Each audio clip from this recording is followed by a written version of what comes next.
When I saw the patch notes for Season 4 Reloaded, I thought maybe we would have a good opportunity for Warzone to throw in some good quality of life updates, make the game a little bit more interesting, a little bit more balanced, and move the game further in the correct direction. I was entirely wrong, because I don't think I'm being dramatic when I say that this new update for Season 4 Reloaded is the worst update Warzone has ever produced for Warzone 1 or Warzone 2. Because I don't think I've ever seen an update before that has been so devoid of understanding how Warzone works, and an update that honestly feels like a slap in the face to every single lesson that should have been learned from every single Warzone update before this. The underlying theme for pretty much every single Warzone update prior to this has been a good step in the right direction, but a couple steps back in other directions. And I think Season 4 was a great example of that. They increased the health in the game, which was a welcome change that most people weren't expecting. But when they did that, they changed how the damage models for headshots worked. So that was a step backwards. And they also broke other things in the game as well. There's an insta-death glitch in the game right now. There is the ability to use stims to outlive the gas, which is a huge problem in the game. And even the parachute glitch, where you just fall out of the plane switching weapon and don't actually get to land with your friendlies properly. Three major problems, amongst others, that basically said Season 4 was a bit of a write-off. And this was the same season that decided that the KV broadside shotgun should be allowed to exist in the meta, with fire rounds and Dragon's Breath rounds that not only made it completely uncounterable and extremely overpowered at close range, but they even allowed it to exist in ranked for a short period of time, and didn't feel the need to change that until there was a fairly large upheaval from the community. And Season 4 Reloaded is more of the same, except there is maybe a half a step forward and possibly 20 steps back. And if I'm being brutally honest, whoever's in charge of these updates or managing the show here at Warzone, or whatever you would call it, control, development, whatever it so happens to be, this honestly feels like an update that purposefully has decided to make the game worse. Like, if you've even played Warzone off and on casually for a couple of weeks or the odd month or two, even you would know that this is a terrible update. So let's dive into the update. And the first one is that we have a brand new all-black pay-to-win skin. This is the Rose Skin 3.0 from Black Noir, which is a Boys crossover. The Boys is an Amazon TV series, and there actually is some cool stuff that they're doing in this collaboration in this update. But this is definitely not one of them. This is a guaranteed pay-to-win skin, and I don't know how many times it's going to have to be uttered to the development team over at Raven Software that you cannot put a skin like this in the game. It truly is a bit of a mind blower, to be honest with you, because we've had this discussion multiple times. There has been the original Rose skin, the Rose skin 2.0, and various other skins that some of which had to be changed in the past, and even the most recent, for example, being the Atlanta Phase skin and the 100 Thieves skin. The 100 Thieves skin had to be physically changed in the game because it was too dark, and people complained that it was going to be a competitive advantage. So what was the solution? To wait a couple of seasons until people forgot and add a new one. The next thing that they've decided to bring back is the occupation scan, and this appears to be happening possibly in both Al Mazrah and Vondel because it doesn't specify a map.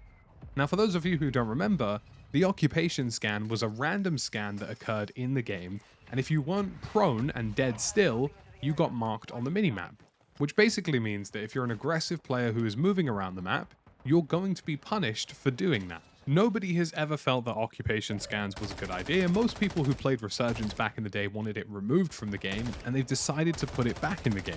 They've opted to add portable redeploy drones to the game, which actually sounded like a good improvement until you realize that A, it's only available on the Vondel map, and B, it only works for a single operator. You've read that correctly. You can't use this portable redeploy drone for everyone in your team, or even just leave it there as an ability to rotate from a certain location. You have to physically use the drone once, you use it once, it disappears, and you never get to use it again. And I think this last addition, this one thing, genuinely actually rattled me to my core when I read it. Because we all know, whether you play Warzone just casually, or if you're somebody who's been enjoying ranked, that the KV broadside has been utterly ridiculous. It's been a broken meta that shouldn't be in the game. It's easily been the worst broken meta we've had since the Duff Duff back in the days of Warzone 1. And no one I've ever spoken to, be it somebody who plays the game casually, plays a little bit of Resurgence on the side, or plays ranked, nobody I've ever spoken to has gone, yeah, I enjoyed the KV broadside. So what was the solution for this one? They've decided to add a brand new shotgun, the MX Guardian, which is a full auto 12 gauge shotgun with 3 rotating magazine tubes that hold 5 shells each. And bearing in mind, you can stow ammunition, so that won't be a huge concern for it. So we've gone from the full auto KV broadside to a full auto 12 gauge shotgun which reloads faster than the KV broadside. And what makes this even crazier to me is that they added in the blog post, and I'm going to read this directly because I think nothing I've ever read in a blog post before has outlined how out of touch the developers are with the game.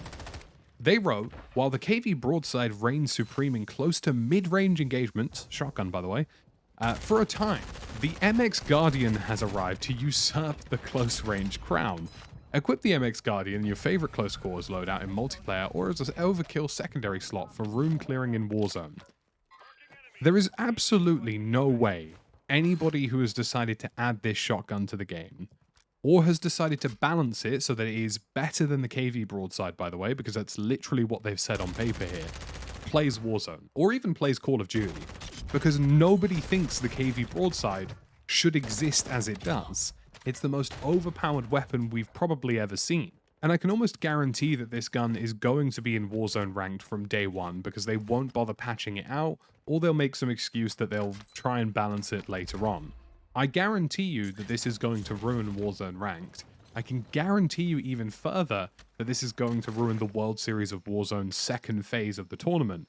And what makes this even worse is that they didn't even acknowledge that the KV broadside was busted. They've just given us an even worse version of it to use instead. And I just don't get it.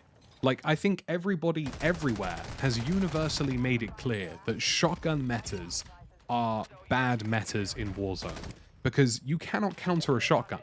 You know, the only way to counter a shotgun is to play outside the building. And in 90% of Warzone situations, that's not an option, because buildings are cover, you have to use them. So for whatever reason, the development team has decided that the KV broadside, being the most overpowered meta we've seen, and most broken meta we've seen for a while, wasn't enough. They're going to add another one that's even worse, and is better than the KV broadside in every single way. And finally, there's these new Temp V abilities. These are some field upgrades as part of the crossover with the boys. And these are cool in a casual environment, like if you're on Vondor Resurgence or if you're on Ashika Island, I can see these being interesting. They can be the kind of thing that for a little while, there'll be a good bit of fun, a bit of a laugh, and not too bad to have in an update.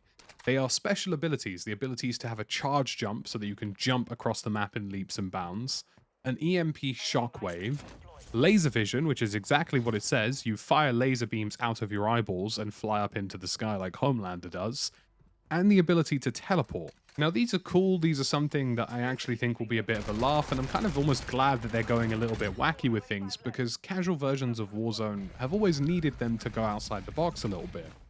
But the only way to avoid these is to play ranked. They will be in every single playlist, including DMZ. So it honestly feels as though this The Boys crossover is compromising DMZ, it's compromising every other playlist within Warzone, except for maybe those of you who enjoy Resurgence, because this should just be a bit of extra spice in the equation.